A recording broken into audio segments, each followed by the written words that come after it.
My husband joined the military back in 2012, and we got our first station in 2013. Shortly after working out at the military base gym, I started to notice this creepy dude was active duty and would always show up at the same time I did, and he would just stare at me and smile. He was tall, athletic build, balding a bit, nerdy, and I would guess maybe in his 30s.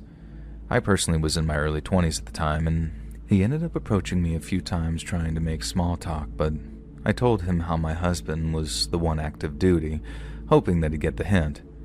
I realized that I never asked this guy's name, and he never gave it to me, and I didn't care to know because he creeped me out.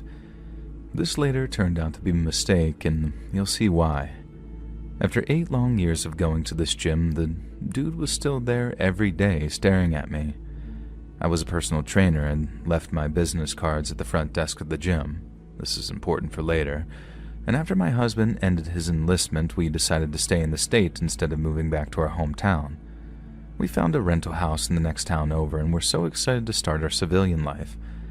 My husband was told that he'd be starting night shifts as a contractor for IT work, and I wanted to follow the same schedule so we wouldn't have issues with sleep. I ended up converting our living room into an awesome gym, complete with commercial equipment. This allowed me to work at night from home and train personal clients privately, kind of like a training studio. And I was tired of giving gyms a portion of my paycheck while working for them. And during this time, our schedule was as follows. My husband would leave for work at 11 p.m. and work until 7 a.m.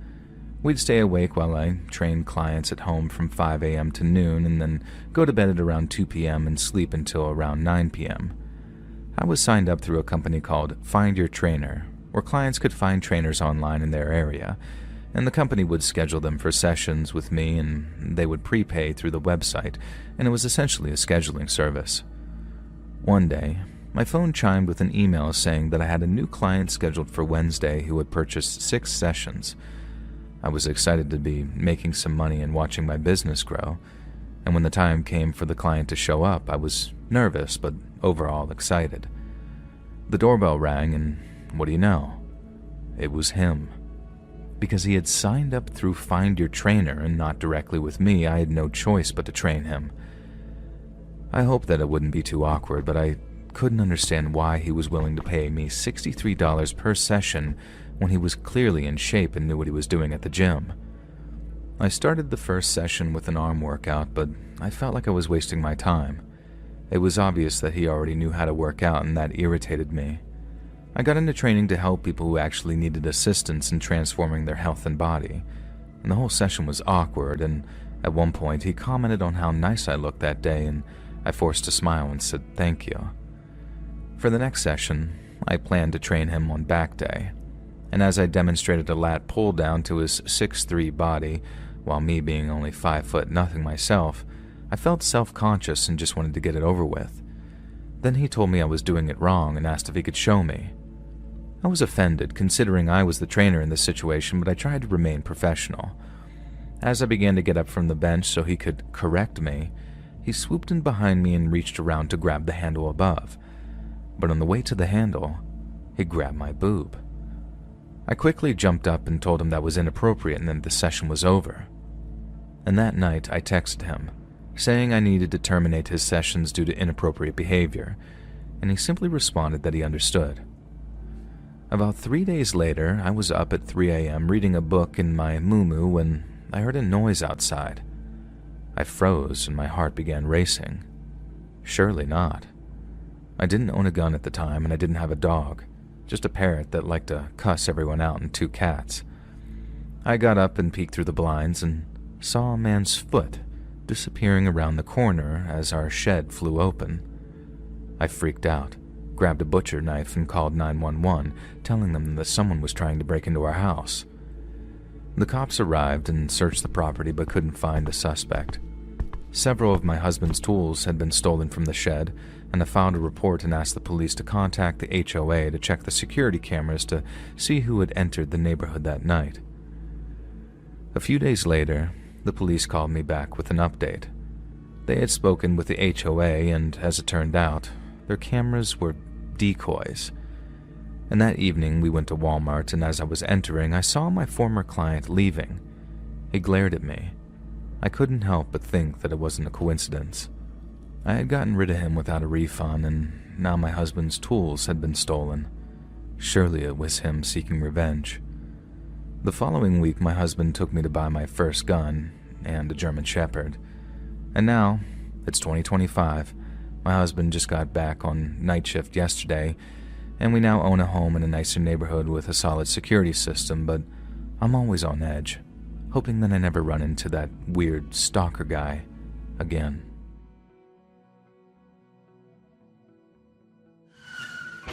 Life is truly filled with horror stories. These traumatic events leave many people with severe and life-altering injuries, but even after the trauma, the struggle isn't over. Have you ever thought about what you would do after you got injured? If you had medical bills to pay but no ability to work? How would you know that your insurance companies or the people responsible for your injuries are being fair to you? Then, trying to navigate the situation with traditional law firms can be a daunting, confusing ordeal that brings even more pain. The piles of paperwork, the hours of your valuable time used up, and the expensive fees hitting you while you're already down. With Morgan & Morgan, America's largest injury law firm, that won't be a problem.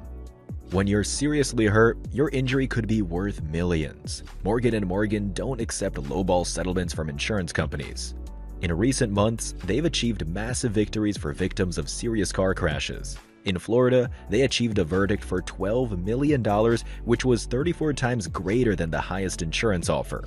In Philadelphia, they achieved a verdict for a $26 million payout, 40 times more than the highest settlement offered by the insurance company. Morgan & Morgan will fight for you to get the best outcome if you become their client. If you hire Morgan & Morgan, you won't just be assigned a single lawyer, but an entire dedicated legal team with lawyers, case investigators, paralegals, and customer care specialists, all working to maximize your settlement. On top of that, there are thousands of support staff available at all hours to help you with any questions or concerns about your case, making the experience as painless as possible. The best part is, you don't pay them a penny unless you win your case. And Morgan & Morgan didn't become the largest injury law firm for no reason. It's because they win a lot. Even better, they've modernized the injury law process, so it only takes minutes to see if you have a case, and you can submit your claim on your phone. If you ever get seriously injured, your case could be worth millions, and you're only a few clicks away from potentially changing your life.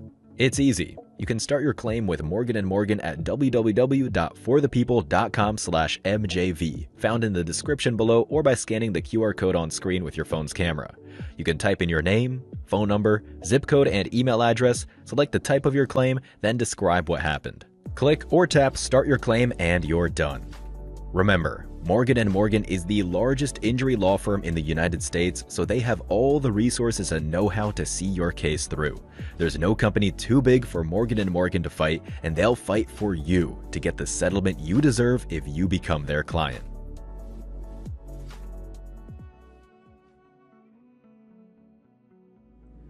It all started around 18 months ago, which right now feels like a whole entire lifetime ago. I first encountered him, or at least I think I first encountered him at the diner where I used to work. I was a waitress, the kind who smiles at everyone, even the weirdos. And while he was one of those quiet types, tall, thin, with greasy black hair that hung over his eyes, all mumbles and no eye contact. At least at first, anyway. I remember he wore a gray hoodie most days, stained at the sleeves like he hadn't washed it in quite a while, and then he'd sit in the corner booth for hours on end, just kind of nursing some black coffee, but it was only ever a black coffee. And I didn't think much of him at first. People come and people go, but this particular guy just sort of kept staring at me. Not in a flirty sort of notice me way either. His eyes were cold, like he was studying me or maybe even sizing me up. Then came the night that I caught him watching me through the window as I locked up, and I told myself that it was nothing, just some weirdo lonely guy who thought that I was pretty and hadn't been taught that it was rude to stare. But it wasn't long before things started to get really creepy. About a week later, I found a note slipped under my front door. It was sort of scrawled on a torn piece of notebook paper, and it said, "You look pretty in blue today." My work uniform wasn't blue, not at all. but what had actually been blue were the underwear that I'd been wearing that day. And in that moment, my stomach dropped. I lived alone. No one was supposed to know what I was wearing underneath, and my uniform didn't show anything off either.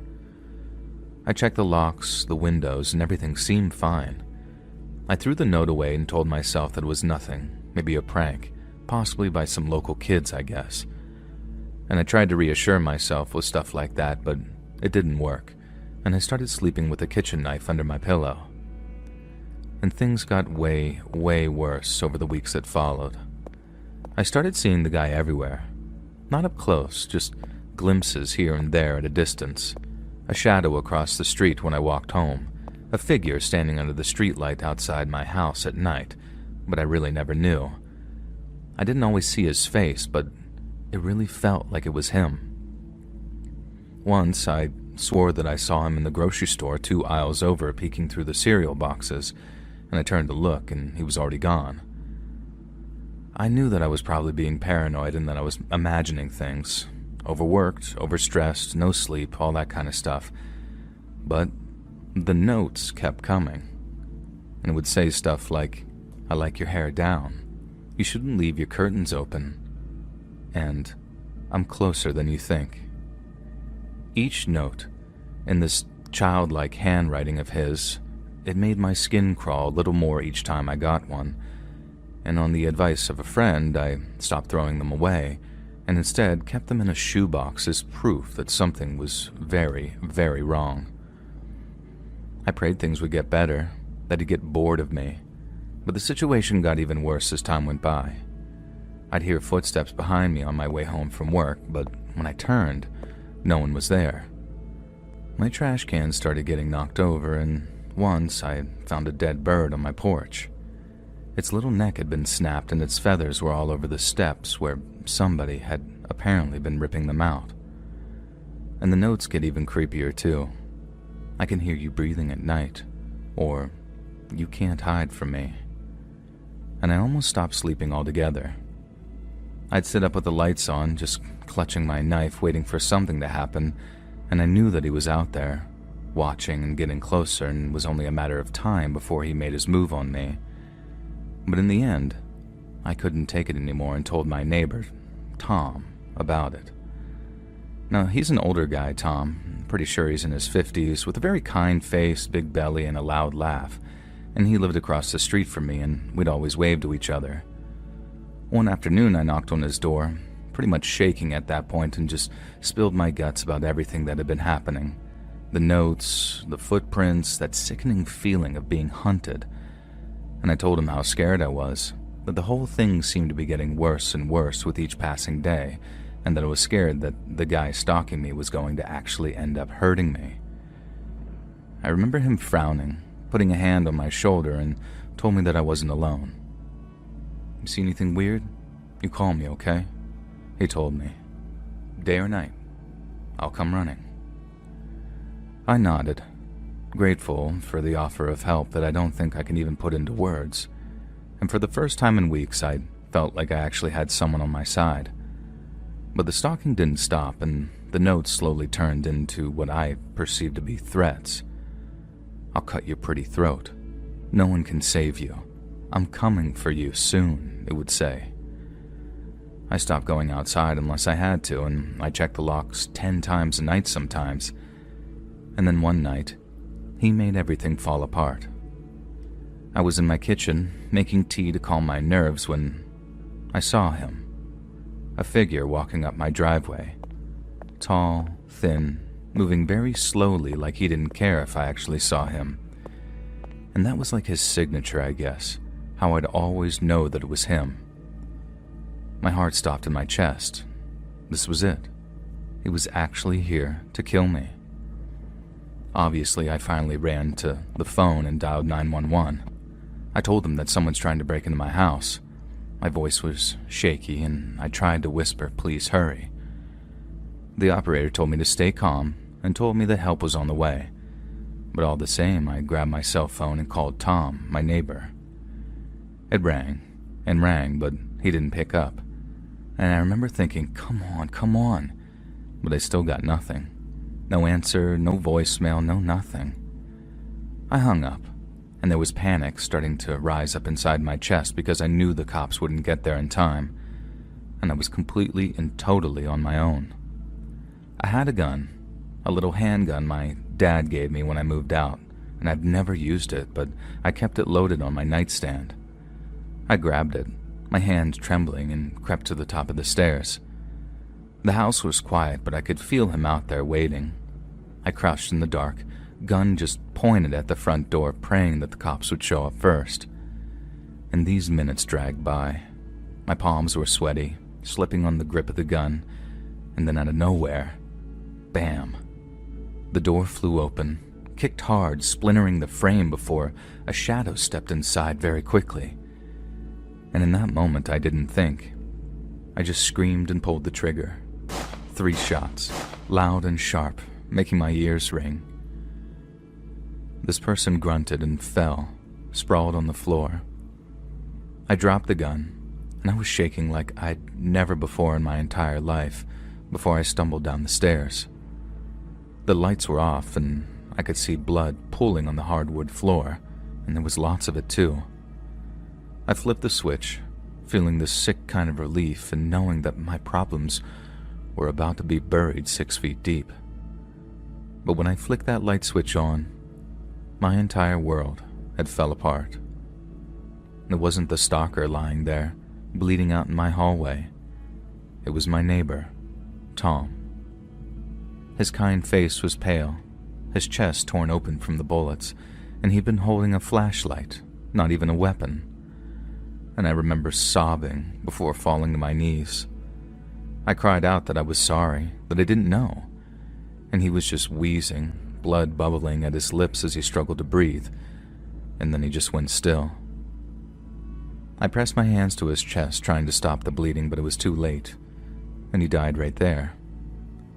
And when the police arrived minutes later, I was still screaming, covered in Tom's blood, trying to revive him before they pulled me off. Paramedics rushed him to the hospital, but I already knew that there was no saving him.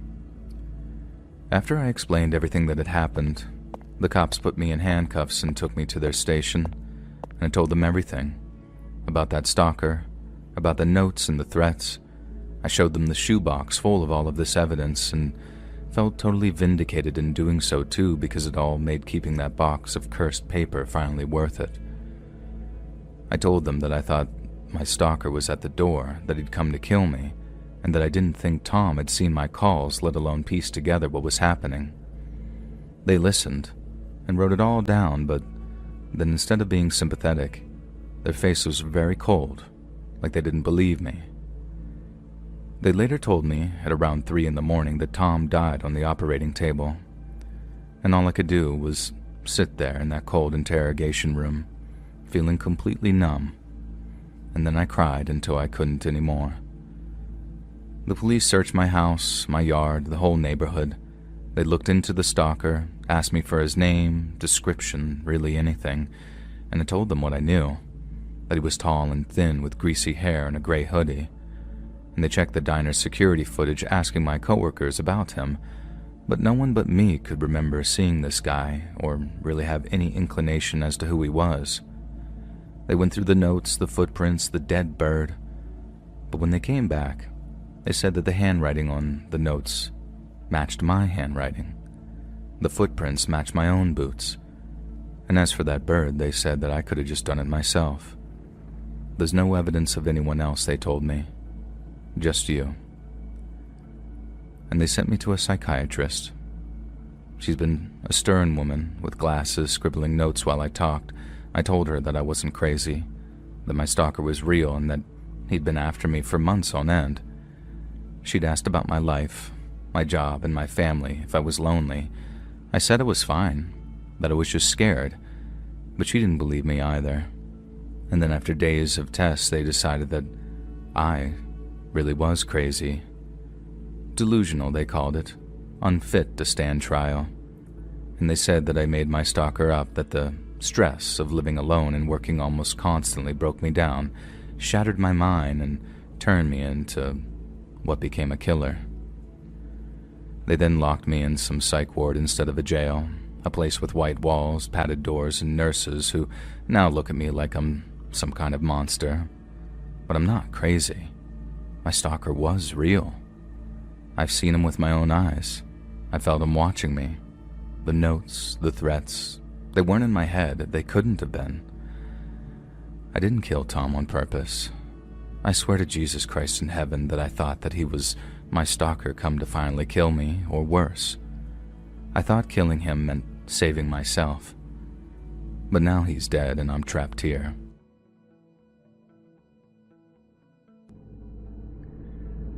In 1988, I was 8 years old, a Mexican-American spending the summer in Mexico. My dad had warned me since childhood that it was dangerous to be out in the fields or graveyards alone, especially at night.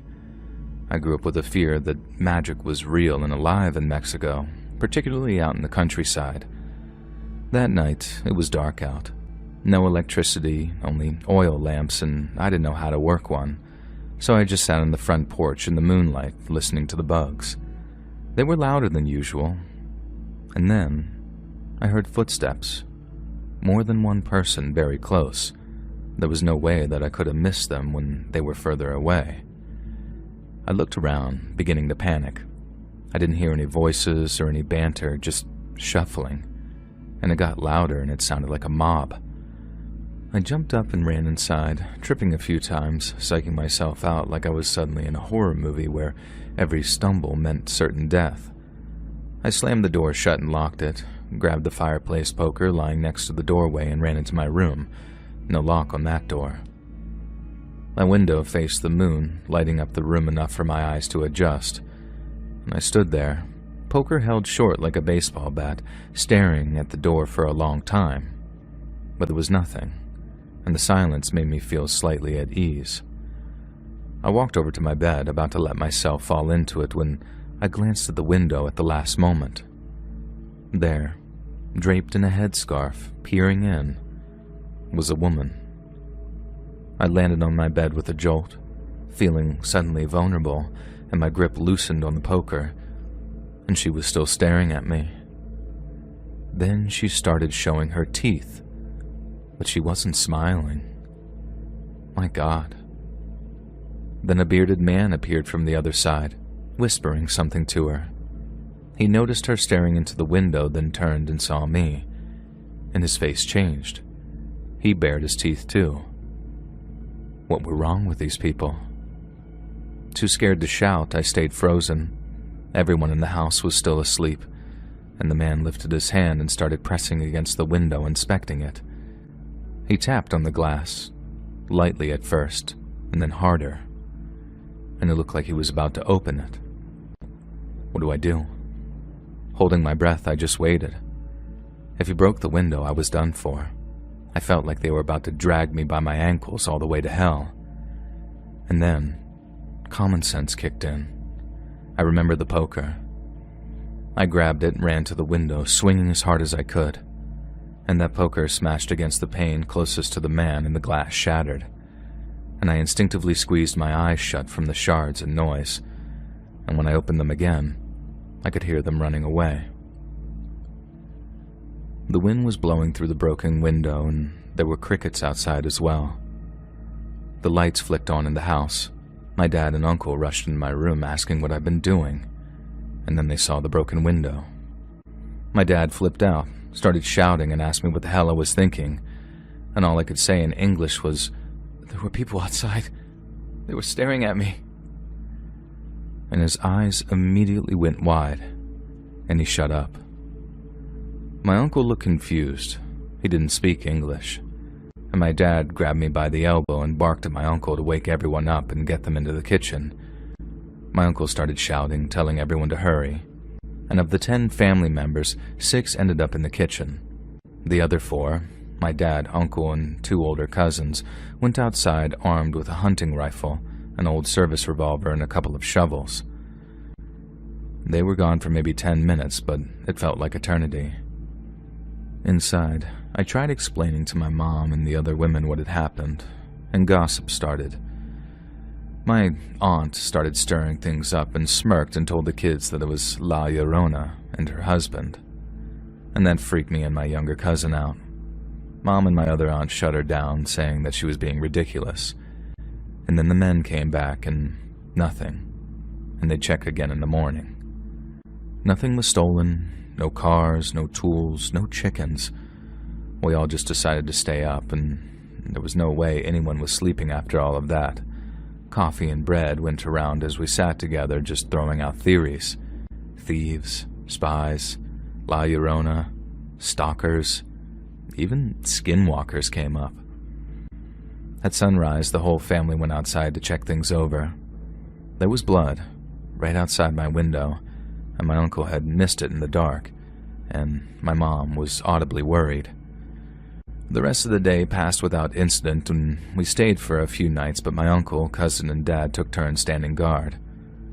On our last night there, someone brought a newspaper from the nearest larger town over, and it warned country folk about these roving bands of hyper-poor people breaking into barns and farmhouses, killing the owners and stealing whatever they could carry before disappearing back into the hills. 12 people had already been killed, apparently. Only one survivor, a farmhand who managed to shoot an intruder and drag himself to town, had lived long enough to tell what had happened, and the town's terrible doctor unfortunately couldn't save him. And my dad's face was grim. That's who they were, he said. Years later, I asked what he had told my uncle that night, and his answer chilled me. I told him I saw gitanos, and my uncle instantly knew what to do. I looked it up later, and I guess gitanos in English means gypsies.